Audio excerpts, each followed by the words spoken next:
feel, I mean, having been through Peru and Fado, did you feel liberated? It's so interesting that this man tells you a story about a boy blinding horses. Yes. He must have been, I mean, this is all right on top of each other, Yes. right? Yeah. So you must, what an extraordinary period as a writer you were in, to have this, to have all these walls broken down within you. Yes, it was.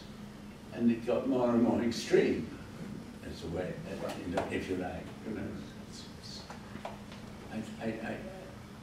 I love the combination of words and gesture, one fulfilling the other. And what did you write, what was the first scene to be written in Equus? Was it the boy or was it Martin Dysart? Was it the doctor? To my shame, the first thing was him in his, the doctor in his office being visited by the psychiatrist, by the magistrate, and saying, I want you to deal with this case. And it was much later that I came to think that this was too dull. It's too, to begin like that. And I rewrote it, first of all, with as it starts now, with him speaking, as it were, to the audience, exactly like that, with one particular horse he embraces. But what about the movement? Did you come up with, did you imagine? Yes. I mean, did you figure that could be done? Did you say men will play the horses? Yes. Will they, and they will wear well, I thought, yes, I did. But again, Dexter was the director. At what point did you bring the play to Dexter? When it was finished? Yes, when it was finished. Is that, do you always only bring a play to a director when you are ready to let it go? Yes, largely. I mean, when you as the player have solved the problems?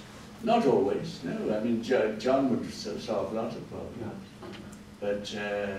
But I mean, you knew that it could be done, the movement could be done, and you saw it's the only way to do it. I mean, I think we improved on it as we rehearsed it. But the whole play was rehearsed in a blindingly hot English summer, rare, in the upper chambers of the Old Vic Theatre, where the National Theatre was then lodged. And one came slowly to find out exactly what would work. You knew what would not work. What would work with actors with tails, or long tails, or making whinnying sounds. But what would, that was what wouldn't work, or couldn't work, and I didn't want to work. What was best came last, which is these extraordinary masks,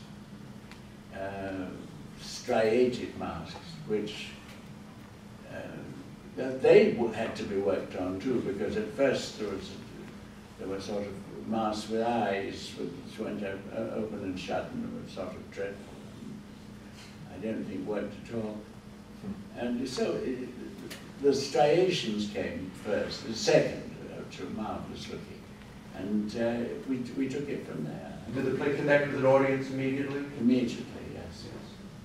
And what was wonderful about it, and that was John, I must admit, was marvelous, because he took the opening line, about which was one horse he embraces. And what you saw on stage was what you can see now at the Waters Theatre, in which these alarming looking masks being embraced, by the way, are a mask, and the horse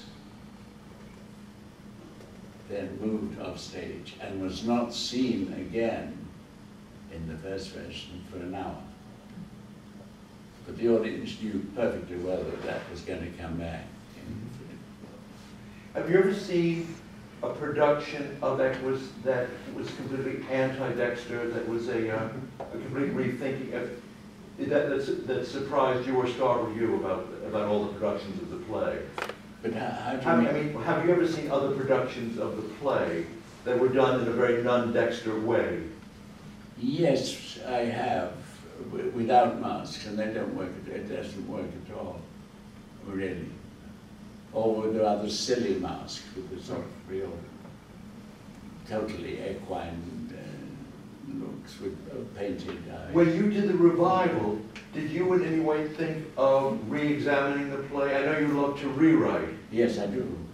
And did you do any rewriting for this revival of the play? Yes, I did, some. I removed an element that had been in there before, which I came What was that? It's like,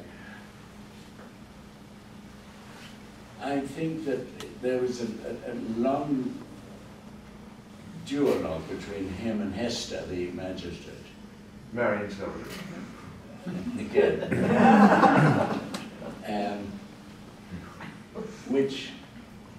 In which he said, you have first of all to get your pain, your own pain unique to you. That's the first line of that long insertion into the play, of course.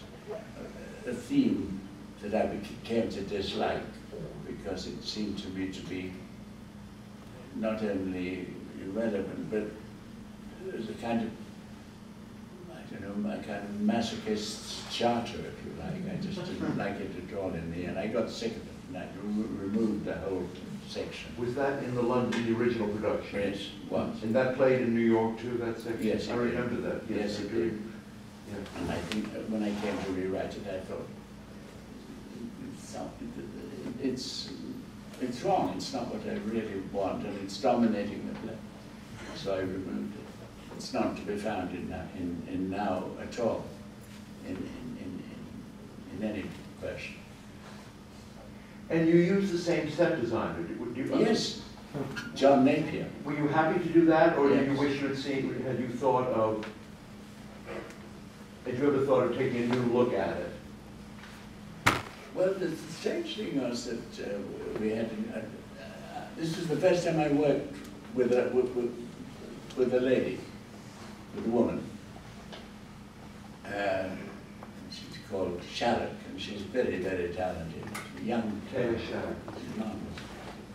And she had run into John Napier, and John said,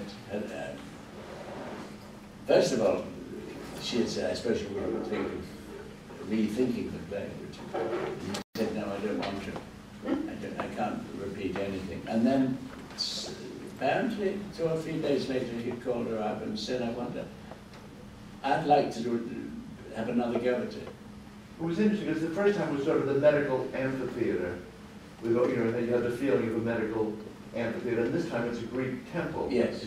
Literally, yes. Yes, almost. It is that. Yes.